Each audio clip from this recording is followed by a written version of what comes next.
et la société Péris, partenaire du rugby languedocien, vous présente Série Rugby.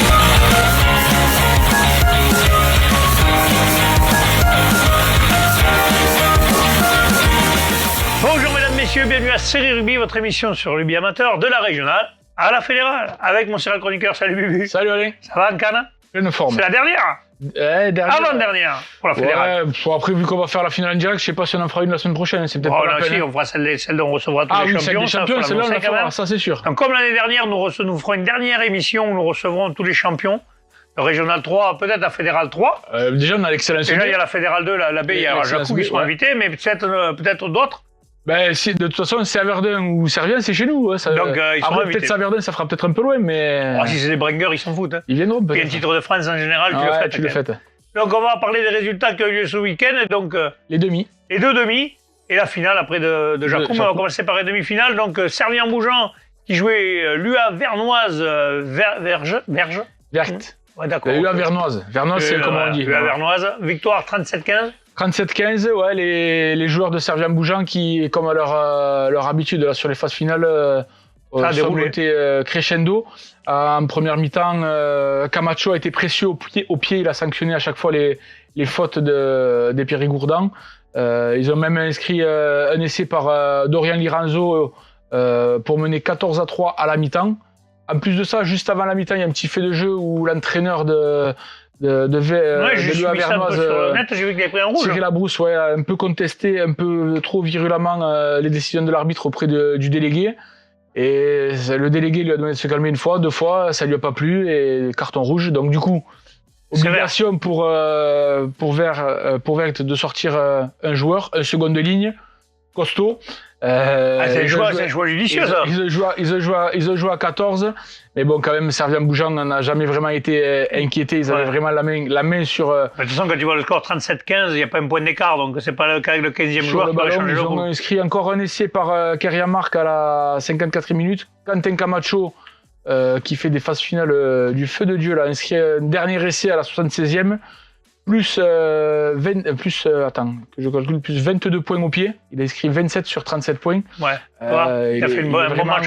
Il est vraiment en grande forme, même si Vert va réussir à inscrire 2 essais. Se terminera par un score de 37-15. Servien-Bougeant qui avait annoncé au début de ses phases finales qu'il voulait aller au bout.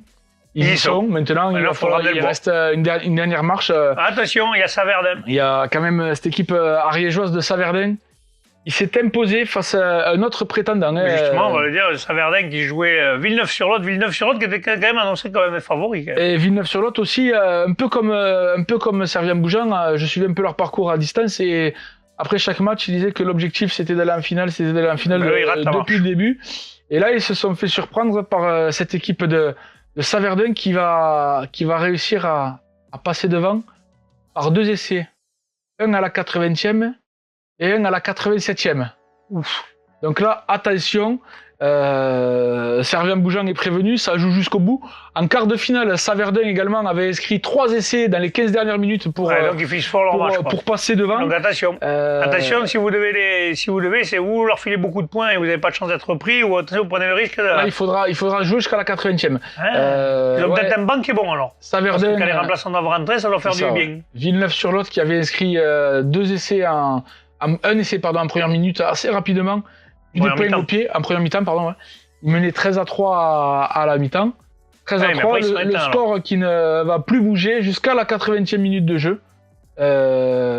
Et 12 points marqués après la 80e. Un essai de Lacoste et un essai de Liedos. Avec la transformation, avec une transformation de Seguela. Il leur permet de passer devant. Bravo, Saverdun fait un gros coup là. Et puis c'est que ça a joué encore. Hein. Finale 100% Occitanie. 87e essai, il continue. Hein. Il y a un renvoi. Et là, il y a un joueur de Saverdun qui arrive à gratter le ballon. Et c'est fini. Non, c'est fini. Ils grattent le ballon, ils arrivent à taper en touche. Ouais. À taper en touche et ça se termine comme ça. Mais ça aurait pu encore basculer parce que tu imagines sur l'autre, un temps de jeu de plus ou quoi, un drop, on ne sait pas. Un drop, une pénalité, puis c'est Villeneuve qui était en finale. Et donc, bravo, c'est le club d'ailleurs, l'Occitanie brille. Hein. On le disait pour les régionales, mais c'est vrai aussi l'Occitanie, on ne veut pas qu'on aille au bout, mais finalement on y est au bout. Et là, il y en a deux. Là, il y en a deux, donc ce sera Saverdun, Servien-Bougeant. Ça se jouera où? À Mazamet, stade de la Chevalière. Ce sera en direct sur nos antennes avec les commentaires de Laurent Tricois et de Sébastien Descons dimanche à partir de 15h. On espère en tout cas qu'on verra une belle finale. Dans tous les cas, le bouclier il reviendra vers chez nous, quoi. Ouais, il y a des grandes chances. Allez, on passe maintenant à la finale de Fédéral B. Ouais. Et là, c'est victoire de Jacou sur l'île en Dodon, 24-14. 24-14, les Jacoumards qui écrivent l'histoire cette saison. Hein. Titre des féminines. Monté en Fédéral 2. C'était la 3e finale de l'Excellence B. Ils n'avaient jamais réussi à gagner. Cette année, ils s'imposent. Premier titre national pour le RC Jacou Montpellier Nord. Jacou qui... le fils d'un ami à moi, le petit Amato, qui doit être content. Jules, il y avait du monde. Jules capitaine. Apparemment, ça a cogné quand même. Hein, ouais, il y a eu un gros match d'un gros niveau entre ces deux équipes. Il n'y a pas eu un carton bleu, on m'a dit, il n'y a pas un joueur de l'équipe. Oui, je crois que c'est Renaud qui nous a dit qu'il y avait eu un carton bleu. Ouais. Un carton bleu. Moi, c'est pas Renaud qui m'a dit, parce que moi, j'étais en train de regarder commenter le match de Corbière, et quelqu'un m'a dit, ça tape sévère sur Jacou. Il y a même un joueur qui a pris un carton bleu, donc ça veut dire que ça a dû chasser grave dans les rucks et les ronds. Il y avait beaucoup de monde au stade. Il y avait une grosse délégation de l'île en Dodon. Et pourtant, Jacou a réussi à faire taire tout le public. Avec leur jeu, comme on sait, ils aiment envoyer du jeu. Oui, c'est du rugby total. Un essai assez rapide de Houchen. Puis Mora à la 30e pour prendre le score 14-0. L'île en Dodon va réduire la marque juste avant la mi-temps, 14-7.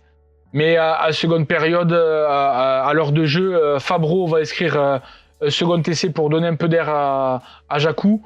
L'île en Dodon réduira la marque, mais et surtout, le tournant du match, c'est peut-être cet essai que l'île en Dodon doit marquer. Il se faut intercepter, course de 80 mètres. C'est l'essai de Mora, ça. Et à l'arrivée... C'est l'essai de Mora qu'on a mis je crois qu'on a mis sur TikTok déjà. Ouais, je l'ai vu passer. Et franchement, quand tu vois l'action, elle est magnifique parce qu'il y a du soutien. Troisième ligne, à la fin, il fait la fin du facteur, il va marquer entre les pagelles. Mais franchement, s'il ne fait pas cette interception, c'est sûr pour l'île en Dodon. Et là, ça change tout, mais pour le coup, ça a souri à Jacou. Et bravo, un grand bravo au club montpelliérain qui montre que même à Montpellier, on arrive à ramener des boucliers quand même. Mais ouais, voilà. Parce qu'on n'aime pas le Montpellier Héros Rugby. J'ai pas dit ça, ils ont été champions de France. C'était il y en a moins du côté biterrois maintenant quand même. Ouais, c'est vrai. Hein, à ce niveau-là, j'en parle. Il y en aura peut-être dimanche, on verra. Oui, non, mais je parle à ce niveau-là, on parle au-dessus, on parle pas en dessous. Ah oui. En dessous, les clubs du Grand Biterrois, Cruy-Saint-Chinian-40 fait partie du Grand Biterrois. Oui, on est d'accord. J'étais pas sur la première. J'étais pas sur la longueur d'onde, j'ai compris que j'avais perdu, j'ai compris. Pardon. Bon, ben voilà, donc c'est l'avant-dernière émission peut-être, ou la dernière, je sais pas. On verra. De toute façon, vous aurez la finale qui sera retransmise sur notre chaîne YouTube et Facebook, voilà, comme d'habitude. Donc avec les commentaires toujours pointilleux et pointus de Laurent Tricois. Et de Sébastien Descons. Voilà, donc c'est pas mal quand même. Il y a pire, vous auriez pu avoir mon autre rétéré Alain Simon. On est plus rigolo, mais c'est pas grave. Bon, écoutez, merci pour tout. On va leur souhaiter le meilleur, que le meilleur gagne. Et puis, aspirez bien sur tous les terrains.